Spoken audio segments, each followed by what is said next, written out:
রোজ রোজ আমার জল টানতে আর ভালো লাগে না। কি আর করবো বল মা, আমারই কি আর ভালো লাগে, তুই বল। বুঝি তো। আচ্ছা মা, বাবাকে বললে আমাদের বাড়িতে একটা কুয়ো কেটে দিবে না? তাহলে সেটা থেকে আমরা রোজ খাবার জল, রান্নার জল পেতাম। মারে, কুয়ো কাটার জন্য অনেক টাকার দরকার হয়, আর এমনিতেও তোর বাবা অসুস্থ, বাজারে শাকসবজি বিক্রি করে যা পায় তাই দিয়ে কোনো মতে সংসার চালায়। হ্যাঁ মা, তোমার অনেক কষ্ট, আমি জানি। মা মেয়ে কথা বলছিল আর হাঁটছিল, এমন সময় রাস্তায় একটা পচা পেঁপে দেখতে পায়। দেখো দেখো মা, একটা পেঁপে পড়ে আছে। এই বলে ছুটকি হাত দিয়ে দেখে পেঁপেটা পচে গেছে। পচা পেঁপে মা, ফেলে দে ফেলে দে। দাঁড়াও মা, দেখো পেঁপেটা পচে গেছে, কিন্তু পেঁপের বিচিগুলো কত সুন্দর রয়েছে। চলো একটা কাজ করি, এই বিচিগুলো নিয়ে গিয়ে আমাদের বাগানে লাগাবো। আচ্ছা মা, তাহলে নিয়ে চল। ছুটকি তখন পচা পেঁপেটা নিয়ে বাড়িতে যায়।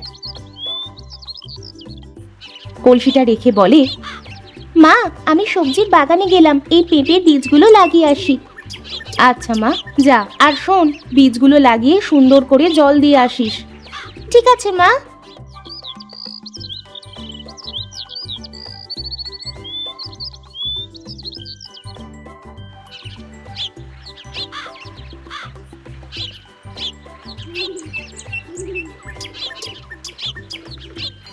যাক, বীজ লাগানো শেষ হলো, এবার যাই, জল নিয়ে এসে বীজগুলোই দিয়ে দিই।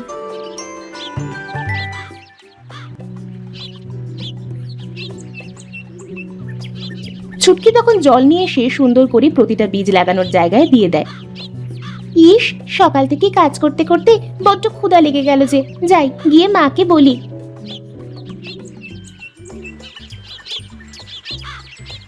এই বলে ছুটকি কাঁচি আর কলসি নিয়ে বাড়িতে ফিরে আসে।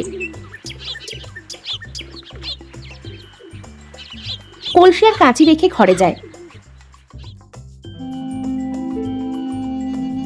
মা মা, আমার না খুব ক্ষুধা লেগেছে গো, আমাকে কিছু খাইতে দাও। মা ছুটকি, এসেছিস? আয় মা, আমার কাছে আয়। হ্যাঁ বাবা, বলো, কিছু কি লাগবে?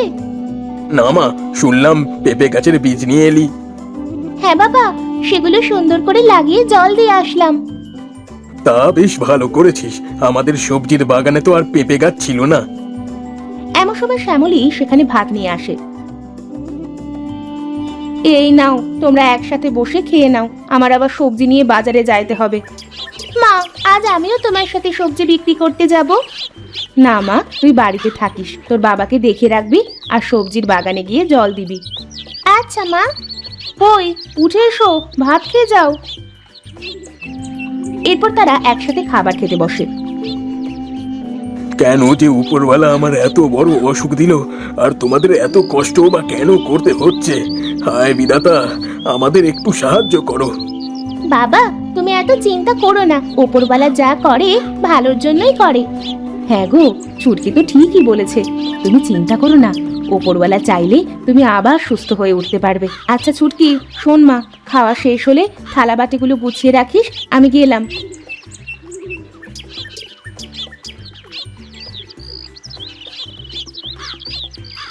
এই বলে শ্যামলী সবজির বাগানে যায়।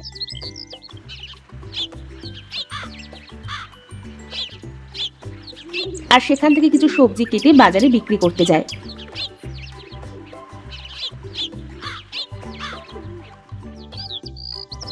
নিয়ে যান নিয়ে যান, তাজা তাজা সবজি, নিজের বাগানের তাজা তাজা সবজি। তা কত করে তোমার সবজি? আটে 20 টাকা, 20 টাকা। আমাকে 2 আঁটি দাও দেখি। শ্যামলী লালুকে 2 আঁটি সবজি দেয়, আর লালু টাকা দিয়ে সেখান থেকে চলে যায়।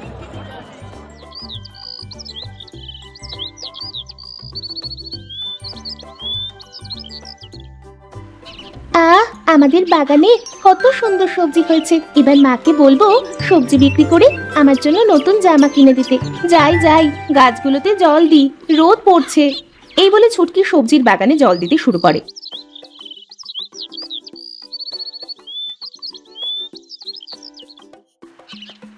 ছুটকি মা, ও ছুটকি মা। হ্যাঁ ঠাকুমা, বলো, কিছু বলবে? আমাকে কিছু সবজি দিবি মা? বাড়িতে গিয়ে রান্না করে খেতাম। কাছে টাকা পয়সা কিছুই নাই যে সবজি কিনবো। ও এই কথা, আচ্ছা তুমি একটু দাঁড়াও, আমি এখনই সবজি কেটে দিচ্ছি। এই বলে ছুটকি সব গাছ থেকে একটা একটা করে সবজি তুলে বুড়িকে দেয়। এত সবজি দিচ্ছিস কেন রে? এই সব সবজি তুমি নিয়ে যাও, সবগুলো তাজা তাজা সবজি, বেশ কয়েকদিন রেখে খেতে পারবে। তোমার মঙ্গল হোক মা। এই বলে বুড়ি সেখান থেকে চলে যায়।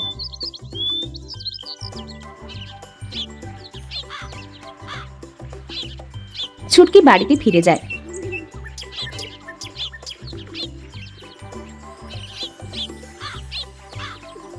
হঠাৎ রাতে ঝড় বৃষ্টি শুরু হয়। কি রে মা, হঠাৎ করে এত ঝড় বৃষ্টি শুরু হলো যে? হ্যাঁ মা, তাই তো দেখছি। সবজির বাগানে যদি কোনো ক্ষয়ক্ষতি হয় তাহলে তো আমরা বড় বিপদে পড়ে যাবো না। চিন্তা করো না মা, ওপরওয়ালা আমাদের কপালে যা লিখে রেখেছেন তাই হবে, এটা কেউ আটকে রাখতে পারবে না। চল মা, ঘরে চল। শ্যামলী আর ছুটকি ঘরে চলে যায়।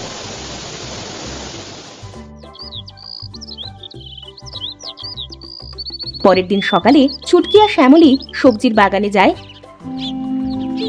গিয়ে দেখে রাতের ঝড় বৃষ্টিতে সবকিছু ভেঙে চুরে রেখে গেছে। হায় হায় হায়, এ কত বড় সর্বনাশ হলো আমাদের!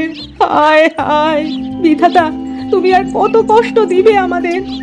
মা, ও মা, তুমি আর কাঁদিও না, চলো না আমরা আবার নতুন করে সবজির বাগান শুরু করি।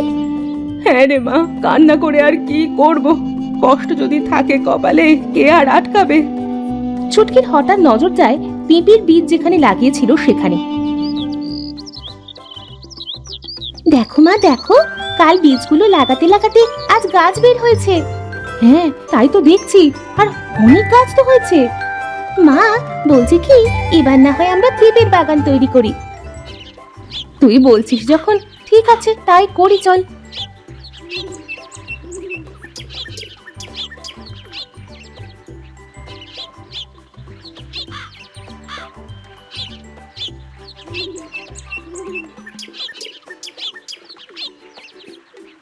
এরপর থেকে শ্যামলী আর ছুটকি পেঁপে গাছের যত্ন নিতে শুরু করলো। প্রতিদিন তারা মা মেয়ে মিলে পেঁপে গাছে জল দিত।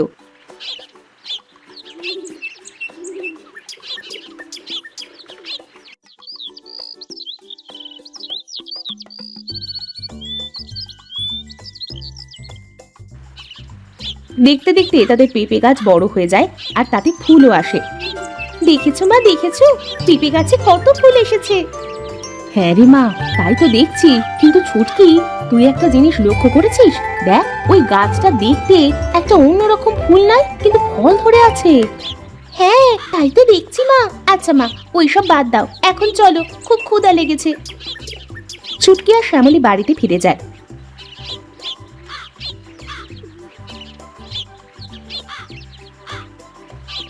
এসছো তোমরা? হ্যাঁ বাবা, এই তো আসলাম। জানো বাবা কি হয়েছে? কি হয়েছে মা? বাবা, আমাদের পেঁপে গাছে ফুল এসেছে, কিন্তু একটা গাছ বাদে, ওই গাছটায় পেঁপে ধরে আছে। ও এই ব্যাপার। ও কিছু না মা, হয় এমন কিছু কিছু গাছে ফুল ছাড়া ফল আসে, এ নিয়ে চিন্তা করিস না। আচ্ছা তাহলে তোমরা থাকো, আমি তোমাদের জন্য খাবার আনছি।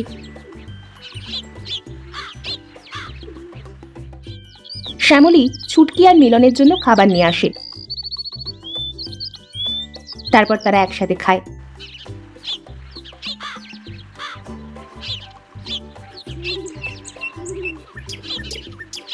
খাওয়া শেষ করে ছুটকি বাগানে যায়। এটা কেমন করে সম্ভব, ফুল ছাড়া ফল হয়? ছুটকি মা, ও ছুটকি মা। ও বুড়িমা তুমি? তা আজও কি সবজি লাগবে? কিন্তু আমাদের সবজির ক্ষেত যে নষ্ট হয়ে গেছে ঝড় বৃষ্টিতে। আমি সবজি নিতে আসি নাই আজ, আজ তোমাকে কিছু বলতে এসেছি। হ্যাঁ বুড়িমা, বলো। তুমি চিন্তা করছো যা নিয়ে, তা হলো ফুল ছাড়া ফল হলো কেমন করে? এই কথা তুমি জানলে কেমন করে? আমি সব জানি, সব। আমি যে মন পড়তে পারি রে মা।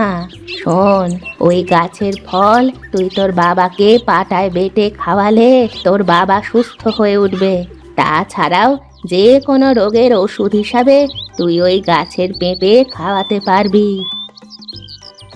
তুমি সত্যি বলছো বুড়িমা? হ্যাঁ রে হ্যাঁ, আমি সত্যি বলছি। আর বাকিগুলো গাছের ফল বাজারে বিক্রি করে তোদের সংসার চালাবি।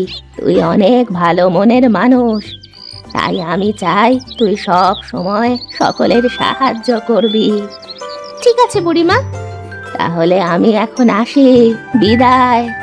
এই বলে বুড়ি সেখান থেকে অদৃশ্য হয়ে যায়।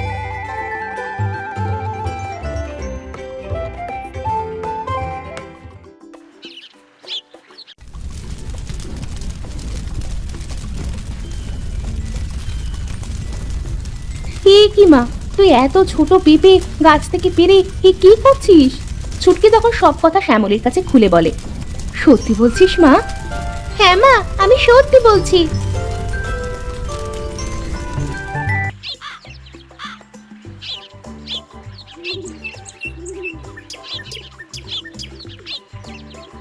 বউ বউ দেখো, আমি সুস্থ হয়ে গেছি। আমার এখন আর কোনো খারাপ লাগছে না। হ্যাঁ, তাই তো দেখছি। এই সব হয়েছে আমাদের ছুটকির পেঁপে গাছের জন্য। হ্যাঁ মা, এখন থেকে আমি গ্রামের সকলকে সাহায্য করব। আর বাবা, তুমিও আমার কাজে সাহায্য করবে। হ্যাঁ মা, করবো মানে কি, করতেই হবে। উপরওয়ালা এতদিনে আমাদের মুখের দিকে তাকিয়েছে। এরপর থেকে গ্রামের কেউ যদি কোনো অসুস্থ হয়ে পড়ে তাহলে তারা ডাক্তারের কাছে না গিয়ে ছুটকির কাছে যেত। ছুটকি তার পেঁপে গাছ থেকে পেঁপে পেরে তার ওষুধ তৈরি করে দিতে শুরু করে। ছুটকির ওষুধ খেয়ে সকলে সুস্থ হতে থাকে। আর বাকিগুলো গাছ থেকে পেঁপে পেরে মিলন বাজারে বিক্রি করত। বিক্রি করে যা টাকা পেত তাই দিয়ে সংসার চালাতে শুরু করে।